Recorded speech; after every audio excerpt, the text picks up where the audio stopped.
নমস্কার বন্ধুরা, নিবেদিতা রান্নাঘরে সবাইকে স্বাগত। আজ আমি আপনাদের সাথে শেয়ার করব আপেলের চাটনি। একদম ভিন্ন স্বাদের একটি চাটনির রেসিপি। স্কিপ না করে পুরো ভিডিওটি দেখার অনুরোধ রইল। আপেলের চাটনি বানানোর জন্য আমি এখানে 3টে মিডিয়াম সাইজের আপেল পরিষ্কার করে ধুয়ে নিয়ে চলে এসেছি। এগুলোকে আমি খোসা ছাড়িয়ে নেব। আপেলের খোসা ছাড়িয়ে নেওয়া হয়ে গেছে। প্রথম থেকেই এটাকে আমি ভালো করে ধুয়ে নিয়েছি।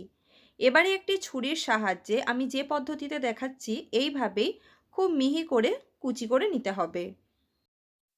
আমরা প্রায়শই বাড়িতে টমেটোর চাটনি বা পেঁপের চাটনি ট্রাই করি, কিন্তু এটি সম্পূর্ণ একটি ভিন্ন ধরনের চাটনির রেসিপি।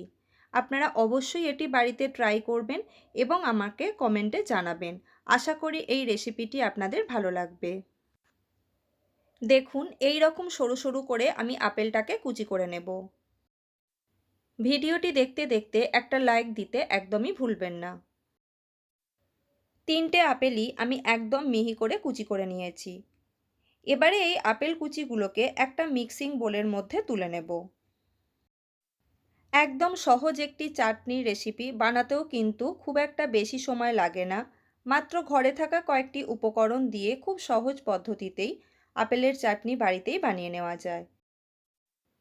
চাটনির রং যাতে খুব সুন্দর আসে তাই আমি আপেলের গায়ে খুব সামান্য লবণ দিয়ে 3 থেকে 4 মিনিট মাখিয়ে রেখে দেব। এতে করে আপেলের যে কষটা আসে সেটা কিন্তু একদমই আসবে না, বা রংটাও খুব সুন্দর থাকবে।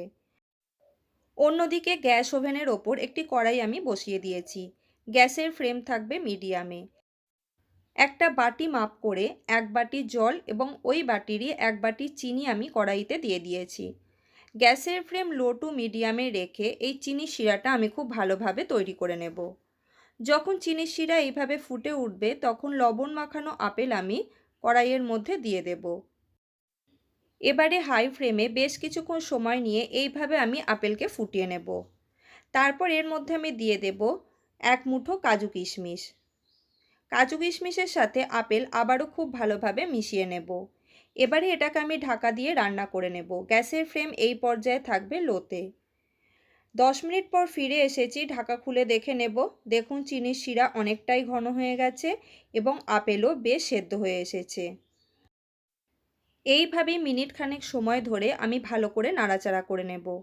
চাটনির স্বাদ আরও বাড়িয়ে দেওয়ার জন্য এর মধ্যে আমি দিয়েছি খুব সামান্য পরিমাণ বিট লবণ।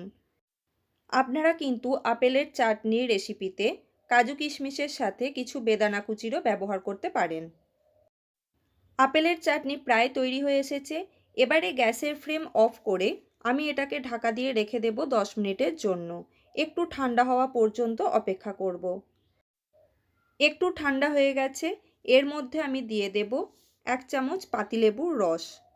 গরম অবস্থাতে কিন্তু পাতিলেবুর রস দেয়া যাবে না। তারপর এর মধ্যে দিয়ে দেব 1.5 টেবিল চামচ ভাজা জিরের গুঁড়ো। আমি এখানে জিরে শুকনো খোলায় ভেজে খুব মিহি করে গুঁড়ো করে নিয়েছি। লেবুর রস এবং জিরে গুঁড়োর সাথে চাটনি আবারও খুব ভালোভাবে মিশিয়ে নেব। এবারে এটি সার্ভ করার জন্য একদম রেডি। আশা করি রেসিপিটি আপনাদের ভালো লেগেছে। যদি আমার এই সহজ সুন্দর রেসিপি আপনাদের ভালো লেগে থাকে তাহলে নতুন বন্ধুদের কাছে অনুরোধ করব চ্যানেলটি সাবস্ক্রাইব করে নেওয়ার জন্য। পাশে থাকা বেল নোটিফিকেশান অবশ্যই অন রাখবেন নতুন ভিডিওর আপডেট পাওয়ার জন্য। আজ এই পর্যন্তই, ফিরে আসবো অন্য কোনো রেসিপি নিয়ে। ভালো থাকবেন, সুস্থ থাকবেন।